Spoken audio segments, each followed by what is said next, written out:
Welcome everyone. Let's begin our lesson for today by going over the learning goals and success criteria. First, what are we learning?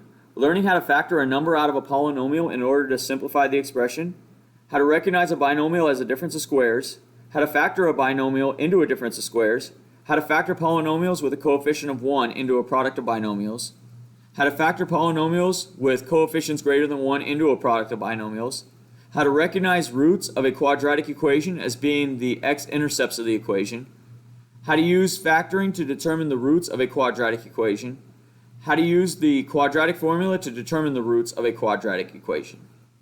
How are we learning it? Through the Quadratics Review Part 1 notes and the Quadratics Review Part 1 assignment. When can we use this information? To examine problems in your life from different perspectives in order to find the best approach to simplify the problem, and to determine the distance of a home run in the Major League Baseball Home Run Derby. How do we know we learned it? By getting a score of 4 on the Quadratics Review Part 1 assignment. Now let's take a look at our agenda for today. We will begin by going over the learning goals and success criteria. While we do that, you'll fill out your Get It Started. Once you've completed the Get It Started, we'll go over it together and answer any questions that you may have. After that, we'll go over the Quadratic Review Part 1 notes, and then I'll give you time to complete the Quadratics Review Part 1 assignment. Once you've completed the assignment, we'll go over it together and answer any questions that you may have. At the end of class, we'll go back over our learning goals and success criteria while you fill out your Before You Go. Your homework for tonight is to finish the Quadratic Study Guide and any incomplete assignments that you may have. Let's take a look now at the Quadratic Review Part 1 notes. The notes begin with the learning goals and success criteria. Understanding multiple forms of multiplication. So when we are multiplying two numbers together, particularly when one of them is a variable, we write them as joined together. So we write them like this. So we're multiplying 4 times x. So we write them joined together. We can also use parentheses to do this. So we can write 4 and then parentheses x. They mean exactly the same thing. They're just giving indication of multiplication. So distributive property. So it says, what would happen if we wanted to multiply 4 times 2 less than some unknown number? So instead of just being 4 times x, we want it to be 4 times some grouping of a number. So in this case, x minus 2.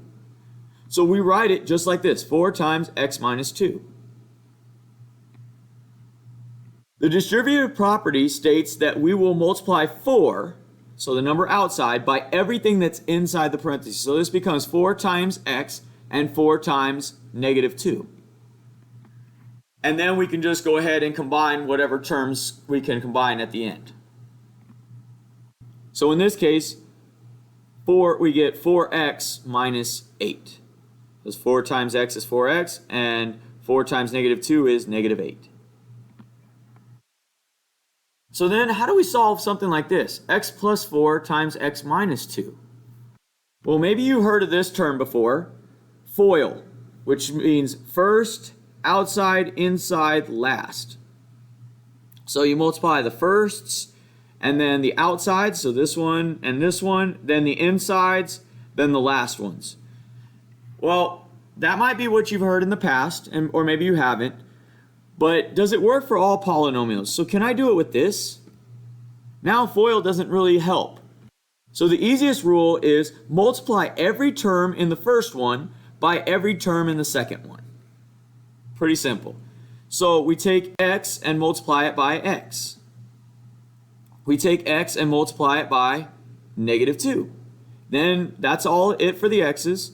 Now we do the 4. So 4 times x and then 4 times negative 2. And now we go ahead and combine these. So x times x is x squared. Negative 2 times x is negative 2x. 4 times x is 4x, and 4 times negative 2 is negative 8.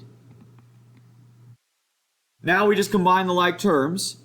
X squared, we have to leave that by itself, but we do have a negative 2x and a positive 4x, so we can combine those. So negative 2x plus 4x is positive 2x. So we get x squared plus 2x minus 8. So what about trinomials? So what if it's 3 terms? It's no different. We do the same thing. So we take x squared and multiply it by x squared. We take x squared and multiply it by 4x. We take x squared and multiply it by negative 6. Then we do it for the second term. Negative 3x times x squared. Negative 3x times 4x. Negative 3x times negative 6. And then we do it with the 2. 2 times x squared. 2 times 4x, 2 times negative 6. And this looks like a lot of stuff, but once we combine like terms, it shouldn't be so bad. So we get x squared times x squared is x to the fourth. We get x squared times 4x is 4x cubed. X squared times negative 6 is negative 6x squared, and so on. And we end up with this. Now we just combine like terms. So we're going to find all the x to the fourths. Well, this is the only x to the fourth. Then we find all the x cubes. Here's an x cubed, here's an x cubed. So we have 4x cubed minus 3x cubed. When we combine those, we just get a single x cubed. Then we do all the x squareds. Then we do all the x's. Then we do all the constants. And when we combine them, we end up with x to the fourth plus x cubed minus 16x squared plus 26x minus 12. Now factoring. Factoring is a term that means simplifying a problem by determining the factors of the expression. So we need to be able to pick out a common factor that exists within a number or a set of numbers. So in this case, let's just look at 36. What are the factors of 36? Well, we have 1, 2, 3, 4, 6, 9, 12, 18, and 36. These are factors because I can multiply all of these numbers by something and get 36. Or another way to look at it is 36 is divisible evenly by all of these numbers. So these are factors. So factoring is really just a reversal of the distributive property. For instance, with the distributive property, we had something that looked like this earlier. So we had 2 times x minus 4. Well, we multiply 2 times x and 2 times negative 4, and we get 2x minus 8. Now, if we were to factor this, we're looking for something that's in common between the two of them. Well, we know that 2x is divisible by 2 and negative 8 is divisible by 2. So I can pull that out, and I end up with 2 times x minus 4. So really it's the same thing. So I just divided each of them by 2 and put that outside. So factoring in this way is exactly the opposite of the distributive property. So let's look at some examples. So we have x squared minus 4x. So we're looking for something that's in common that we can divide out of both of them. Well, we have an x in both of them, so we could divide that out. So when we do that, we have x times something is equal to x squared minus 4x. Well, we know that we need to pull out an x, so we're going to divide x squared by x. So x squared divided by x is just x. And then negative 4x divided by x is just negative 4. So we get x times x minus 4. Let's look at another example. We have x squared y minus 4xy squared. So we need to figure out what's in common. Well, we have a single x in common here, right? Because this x squared, there's not a squared here, so we can only pull one x out. And we have a y and a y squared, so we can pull one of those out as well. So we're going to pull out an x and a y.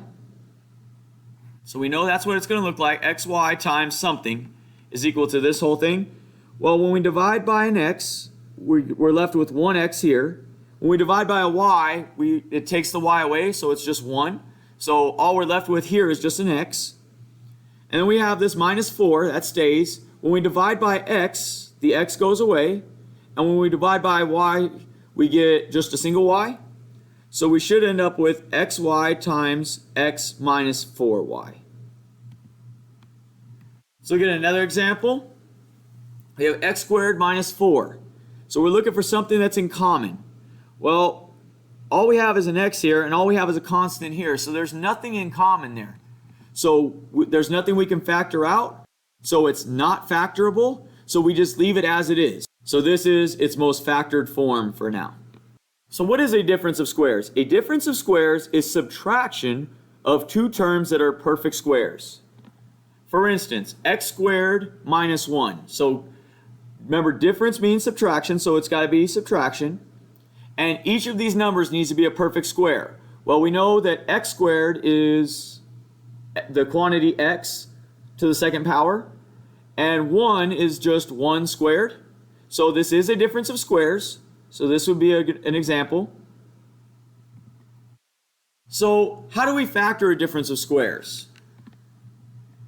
we're going to use the following methods. So anytime we start with something like this, and we have a number squared minus a number squared, it becomes a plus b times a minus b.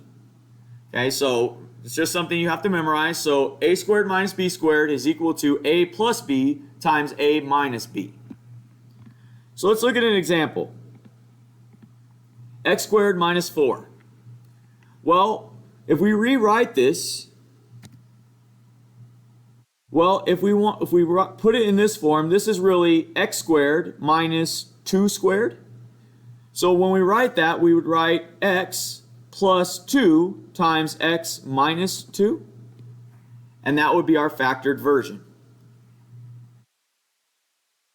So again, another example, we have x squared minus 4. We said that that is... So let's check our work by distributing. So we said that x squared minus 4 is equal to x plus 2 times x minus 2.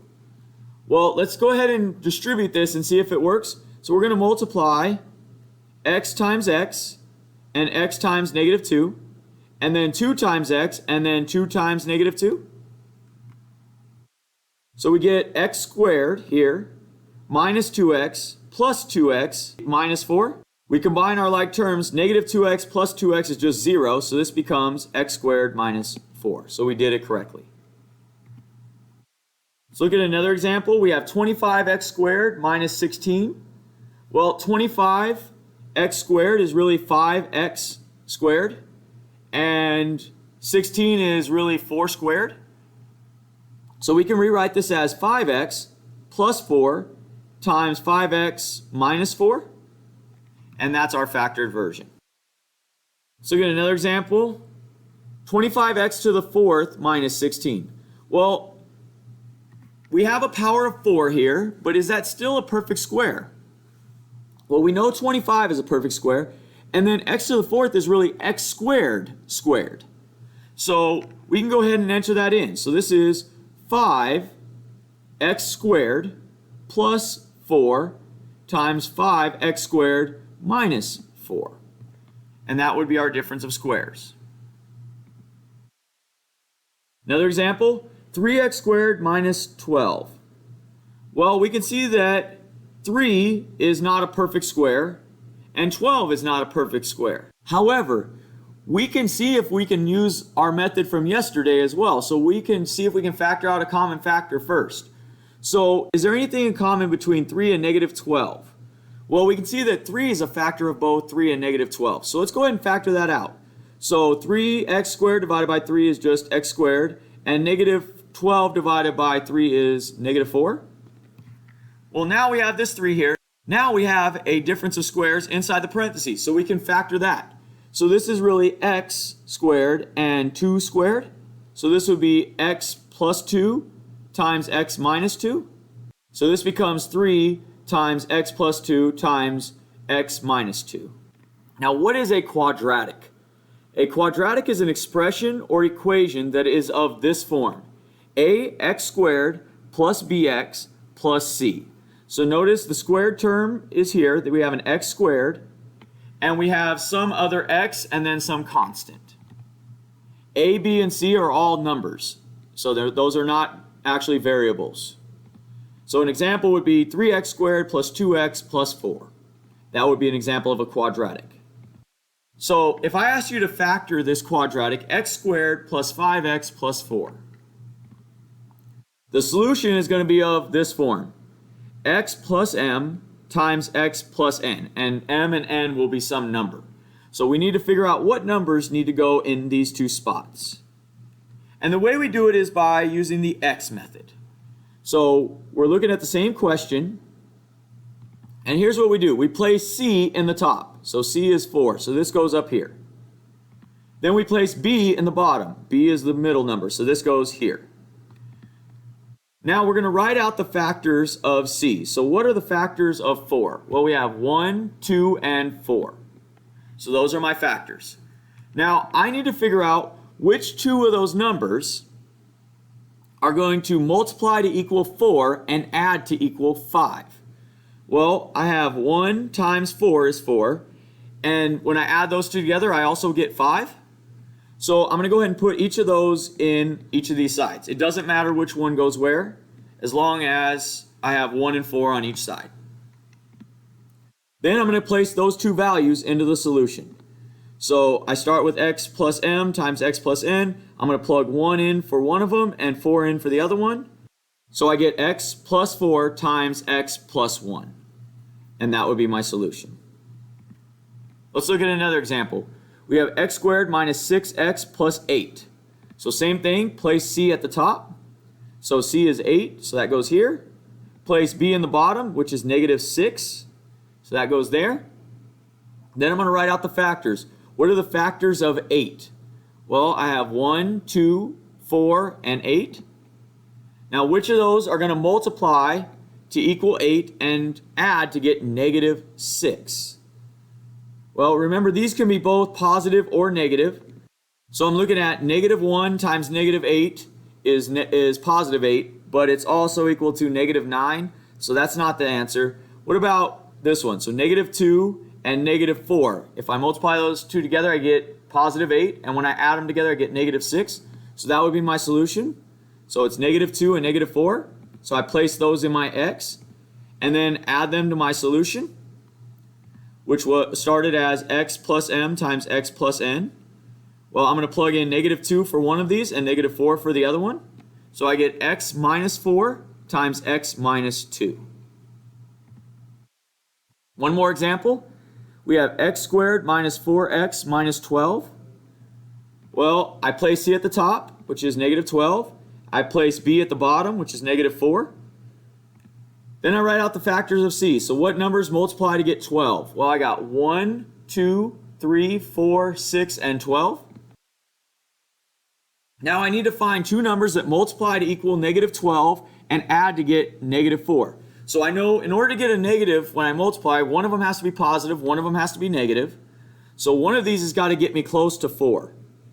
So if I do this, I have 2 and 6 are 4 away from each other. So I just need to make sure that when I add them, the bigger number is negative so that it stays negative. So I'm going to make this negative 6 and positive 2. When I multiply those together, I get negative 12. When I add them together, I get negative 4. So I go ahead and add those to my x. Then I place them into the solution. So I start with x plus m times x plus n. And then I'm going to plug negative 6 in for one of them and 2 in for the other one. And I get x minus 6 times x plus 2. Now what if the a value is not 1, like in the previous examples? So in this one we have 5x squared minus 18x plus 9. Well, we're still going to use the x method, but we have to add a little bit to it later on. And this becomes the x box method. So the way we start is we're going to multiply a times c and put that in the top. So 5 times 9 is 45. And then we put b in the bottom just like before, so that's negative 18. And then we're going to write out the factors of a times c. So what are the factors of 45? Well, we can see that the factors are 1, 3, 5, 9, 15, and 45. So now which one of those is going to add up to be negative 18? Well, this is positive, so we know that they have to match. The signs have to match. So we need two of them that are going to add up to be 18, which we can see would be 3 and 15. So that would be negative 3 and negative 15, because that'll give us negative 18 total. So we have negative 15, and this should be negative 3. Now we're going to do the box part. So that's the x part. Now we're going to do the box part. So we're going to make a table with 4 squares, just like this. And we're going to place ax squared in the top left box. So that's 5x squared. So that goes here in the top left.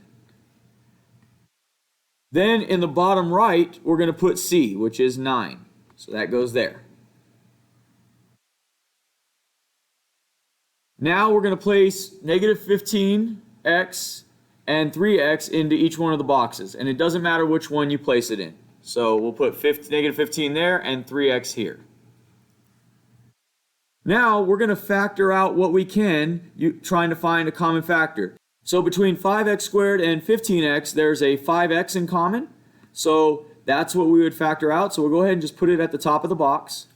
Then we'll do this one, 3x and 9. Well, 3 is in common between those two, so we'll put a 3 at the top. Then we go crossways. So we have 5x squared and 3x. Well, the only thing in common there is an x.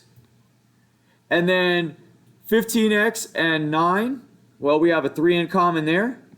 So now we have 5x and 3 and x and 3. And now we just place it into our solution. And now we're just going to check the signs to make sure they're correct. We know that the signs need to match so that it's 9, which they do here. And we need to make sure that we add up to be negative 18. So this is 5 times negative 3 is negative 15. Minus 3 is negative 18. So we did it correctly. Let's look at another example. We have 2x squared minus 11x plus 15. So again, put a times c in the top. So a times c is 2 times 15 is 30. And put b in the bottom, which is negative 11. So we need two numbers that multiply to get 30 and add to get negative 11. So we write out the factors of 30, and we get 1, 2, 3, 5, 6, 10, 15, and 30. Well, we know that 30 is positive, so then we need to have two numbers that are both the same sign, which add to get negative 11. Well, 5 and 6 gives us 11. So if they're both negative, that would give us negative 11. So this would be negative 5 and negative 6. So we go ahead and place that there. Now we move to the box part. So there's our box, and we put in x squared here in the top left. So this is 2x squared. And we place c in here in the bottom right. So that's 15, so that goes there. Then we place these parts here. So negative 5x and negative 6x go in each of these boxes. And again, it doesn't matter which one goes where. So there we go. Now we just need to figure out what the common factors are. So we'll start here. 2x squared and negative 5x. Well, the only thing we have in common there is x. And then we have negative 6 and 15. Well, they have a 3 in common. Then here we have 2x squared minus 6x. Well, we have a 2x in common. And then 5x and 15 has a 5 in common. So we have x minus 3 and 2x minus 5. And we place those into our solution. So now we have 2x minus 5 and x minus 3 as our answer. Now there's a video here using Symbol Lab to show you how you can check your work with factoring. So go ahead and watch that video. Let's talk now about how we can use the Symbol Lab factor calculator to factor polynomials. So if you notice, I am on Symbol Lab, and it does say that this is the factor calculator. So when you do that, the word factor should already be here. And now I'm just going to put in the equation that I want to factor. So let's say it's x squared minus 4. So that's what I'm going to put in, and I'm going to go ahead and click go. So when I do that, it gives me the answer down here at the bottom. X plus 2 times x minus 2. And it shows me the steps of how I can get there. So this is one way to check your work to see if you did your work correctly when factoring. So this is how Symbol Lab Factor Calculator can help you with your factoring. Okay, what are roots? Roots of functions are the points on the graph of a function where the y values are 0. Another way to think of this is where the graph touches the x-axis. So we call these roots, we also call them sometimes roots, zeros, solutions, and x-intercepts. So all of those are different things that roots can be called in different ways. So what does a root look like? It's an x-intercept, or where the line crosses the x-axis. So it crosses here, and then it comes back down and crosses here. We call those the roots. So how do we find the roots of a quadratic? Well, the first step is factor the quadratic. So factor it any way you can, and then solve for the roots. So when we get here, we have x squared minus 5x plus 4. We would use our magic x, and once we do that, we should see that x minus 4 times x minus 1 is equal to 0. So we factor this out. Now we take each of those parts and set them equal to 0. So x minus 4 is equal to 0, and x minus 1 is equal to 0. Now we just solve for x. So we add 4 to both sides, and we get x equals 4. We add 1 to both sides, and we get x equals 1. So the zeros, or the roots, or the x-intercepts, whatever you want to call them, those ones for this equation are x equals 4 and x equals 1. Let's look at another example. We have x squared minus 5x is equal to 0. So again, we factor this, and we can pull an x out of this. So we get x times x minus 5 is equal to 0. Now we set each of those parts equal to 0, and that includes the x. So x can equal 0, and x minus 5 can equal 0. Well, x minus 0 just stays as is. It's just x equals 0. So that's one of the roots. The second one now, we add 5 to both sides, and we get x is equal to 5. So x equals 0 and x equals 5 are the roots for this quadratic. Now what about quadratics that can't be factored? So not everything comes out evenly. So not all quadratics can be factored. For instance, this one, x squared minus 5x plus 3 equals 0. This is a non-factorable quadratic. So when we get these non-factorable quadratics, we have to use what's called the quadratic formula. So what is the quadratic formula? Quadratics will always appear as ax squared plus bx plus c equals 0.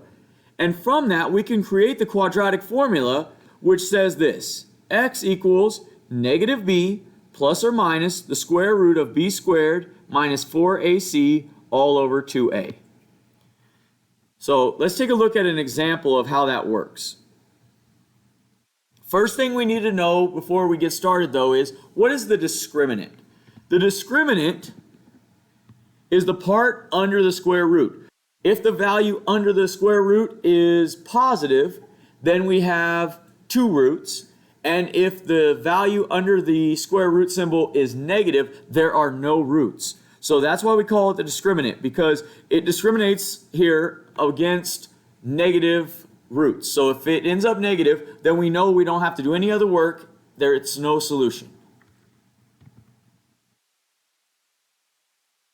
Okay, so let's take a look here. So we're given x squared minus 5x plus 3 is equal to 0. And we're asked to use the quadratic formula. So we're going to plug in. So negative b, so that becomes negative 5, which is positive 5. Plus or minus negative 5 squared minus 4 times a, which is 1, times c, which is 3, over 2 times a, which is 1. And we end up with this. So all I did was take and plug in to the formula. Now we can go ahead and start to work the problem. So negative 5 is just positive 5. Negative 5 squared is positive 25. And then negative 4 times 1 is negative 4 times 3 is negative 12. And then 2 times 1 is 2. So we end up with this. Now we just simplify under the radical. So 25 minus 12 is 13. So we get 5 plus or minus square root of 13 over 2. Now, notice there is no perfect square root of 13, so we just leave it as is. And we make this a plus, so this is 5 plus square root of 13 over 2. And then the minus part comes in, so this is 5 minus square root of 13 over 2. So anytime you see this plus or minus, that means we're going to do two things. We're going to add it and then subtract it. So we're going to do both to it. So here's our addition, here's our subtraction. These are our two roots. So look at another example. We have 2x squared minus 5x plus 3 is equal to 0. So we're going to plug it into the formula. So we plug negative 5 in for b. We plug, again, negative 5 in for b here. We plug 2 in for a, and we plug 3 in for c, and then we plug 2 in for a down at the bottom. We get this. We simplify. Negative 5 is just positive 5. Square root of 5 squared is 25. And then negative 4 times 2 is negative 8 times 3 is negative 24. And then 2 times 2 is 4. So we end up with 5 plus or minus 25 minus 24 over 4. Well, 25 minus 24 is 1. And then the square root of 1 is just 1. So now we end up with 5 plus or minus 1 over 4. So now we're going to go ahead and solve this. So this is 5 plus 1, which is 6, over 4. 6 over 4 is equal to 3 halves. And then we do it again. 5 minus 1 is 4 over 4, which is equal to 1. So our roots for this one would be 3 halves and 1. Let's look at one more example. We have 3x squared minus 5x plus 3 is equal to 0. So we plug everything in, and we end up with negative 5 plus or minus the square root of negative 5 squared minus 4 times 3 over 2 times 3. And when we simplify that, negative 5 is positive 5. Negative 5 squared is just 25. And then negative 4 times 3 is negative 12. Times 3 is negative 36. And then 2 times 3 is 6. So we end up with 5 plus or minus 25 minus 36 over 6. Well, what we should notice is when we combine these, we end up with negative 11. Well, going back to our idea of a discriminant, we know that if there is a negative under the radical, there are no roots. So in this case, we would just say there are no roots, or we'd say no solutions. So how do we know that there are no roots? If we take this equation and put it into Desmos, it looks like this. Well, we can see that it still forms a parabola, just like all the others do, right? That U shape. But notice it's above the x-axis and it never comes down and touches. So there are no roots there. Okay, just a reminder, you need to simplify under the radical all the time. So let's say you end up with square root of 12 under the square root symbol. You always need to simplify it as much as possible. And the way you do that is you're going to try to find the greatest square factor. So for instance, what we think about the factors of 12, and we recognize that the factors are 1, 2, 3, 4, 6, and 12. And we want to pick out which ones are perfect squares. Well, we know that 1 and 4 are perfect squares, but we only want the biggest one, so 4 is the biggest perfect square. So that's really 4 times 3. So we could take the square root of 4. The square root of 4 is 2. So this becomes 2, and then we leave whatever's left under the square root, which is 3. So this becomes 2 square root of 3. Simplifying fractions, remember once you're done and you get your answer, make sure that you simplify the fractions as much as possible. So let's say I get 4 plus or minus 2 times the square root of 3 over 2. If this value in the denominator goes into both evenly, then you need to go ahead and divide it. If it only goes into one, then you leave it, because it has to go into both. So 4 divided by 2 is 2, and 2 square root of 3 divided by 2 is just square root of 3. So we end up with 2 plus or minus the square root of 3. There's a video here now that you can watch that shows you how to check your roots for quadratic equations using Desmos. So go ahead and watch that video. Let's talk now about how we can use Desmos to check the roots of a quadratic equation. So first of all, I'm going to go to desmos.com, and then I'm going to go to where it says graphing calculator. And if you notice, it should take you to a page that looks like this, where it'll have the graph on this side. We just need to enter the equation over here on the left. So let's go ahead and do that. So let's say it's y equals 2x squared plus 5x minus 2. Well, as we can see, we have our graph that pops up here, and there's two places where it crosses the x-axis. That represents the roots. So if I click on it, I'm going to find the x-coordinate, which is right here, and I can see that the root for this one on this side is negative 2.851. And if I go to the other side, the root on this side is 0.351. So no matter which equation I type in, so I can type in y equals x squared. There's my second one. I can find where it touches the x-axis right here, and if I click on it, it will give me the root, which is the x-coordinate of that point. So this is how you would use Desmos to check the roots for a given quadratic. Let's take a look now at the Quadratics Review Part 1 assignment. The assignment begins with the learning goals and success criteria. If we scroll down, we can see the questions. The first one says x squared minus 7x minus 18. So we would create our magic x, And we need two numbers that multiply to get 18 and subtract to get 7 because this is minus. So when we do that, we have 9 and 2. When we multiply those together, we get 18, and they subtract to get 9. So we know that this is negative, so the bigger number needs to be negative. So we have negative 9, so x minus 9 times x plus 2, which is this one right here. And we'll look at the next one. Next one says x squared minus 5x minus 14. So again, we would magic x this. So we need two numbers that multiply to get 14 and subtract to get 5. Well, we know 2 and 7 multiply to get 14 and subtract to get 5. So when we do that, we know that the bigger number needs to be negative so that this stays negative. So we need x minus 7 and x plus 2, which is this one here. So you'll continue to answer all these questions just like that until you get to the end. Once you get to the end, go ahead and click next. This will take you to your before you go. Go ahead and fill out your before you go and then submit your work on Google Classroom.